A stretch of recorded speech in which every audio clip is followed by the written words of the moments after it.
Star cricketer Virat కోహ్లీని T20 జట్టు నుంచి తప్పించే ఆలోచనలో ఉంది బీసీసీఐ. టీ20 వరల్డ్ కప్ కు కోహ్లీని ఎంపిక చేయొద్దని డిసైడ్ అయినట్లు సమాచారం. వెస్టిండీస్ యుఎస్ఏలో ఈ ఏడాది జూన్లో టీ20 ప్రపంచ కప్ జరుగుతోంది. గ్రూప్ స్టేజ్ మ్యాచ్లు తప్ప మిగిలినవన్నీ వెస్టిండీస్ లోనే జరుగుతాయి. ఇక్కడి పిచ్చులు చాలా స్లోగా ఉంటాయి. అక్కడి పరిస్థితుల్లో యాంకర్ ఇన్నింగ్స్ ఆడే కోహ్లీ జట్టుకు భారమని బీసీసీఐ ఆలోచిస్తోంది. 2013 నుంచి ఐసీసీ ట్రోఫీలేవి ఇండియాకు రావట్లేదని బీసీసీఐపై తీవ్రమైన ఒత్తిడి ఉంది. అందుకే 3 నెలల్లో ప్రారంభమయ్యే టీ20 వరల్డ్ కప్ ముందు కొన్ని కఠినమైన నిర్ణయాలు తీసుకోవాలని బీసీసీఐ డిసైడ్ అయింది. టీమిండియా నుంచి విరాట్ కోహ్లీని తప్పించడం అంటే అంత ఈజీ కాదు. అభిమానుల నుంచి ఆగ్రహం వ్యక్తమవుతోంది. క్రికెట్ వర్గాల్లో సంచలనం రేగుతుంది. అందుకే ఎంతో సెన్సిటివ్ అయిన ఈ బాధ్యతలను team India chief selector Ajit Agarkar కు అప్పగించినట్లు తెలుస్తోంది.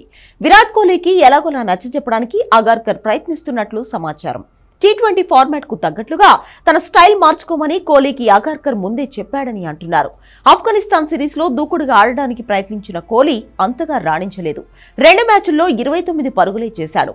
ఇందులో ఓ డకౌట్ కూడా ఉంది. యంగ్ క్రికెటర్స్ మాత్రం టీ20లో ఇరగదీస్తున్నారు. అందుకే విరాట్ ని తప్పిస్తే ఓ యువ క్రికెటర్ కి అవకాశం ఇచ్చినట్లవుతుందని బీసీసీఐ పెద్దలు ఆలోచిస్తున్నారు. యశస్వి జైస్వాల్, రింకు సింగ్, శివం దుబే ఆఫ్ఘనిస్తాన్ తో జరిగిన టీ20 సిరీస్ లో అద్భుతంగా ఆడారు. హార్దిక్ పాండ్యా, సూర్యకుమార్ యాదవ్ కూడా గాయాల నుంచి కోలుకుని తిరిగి జట్టులోకి వస్తున్నారు.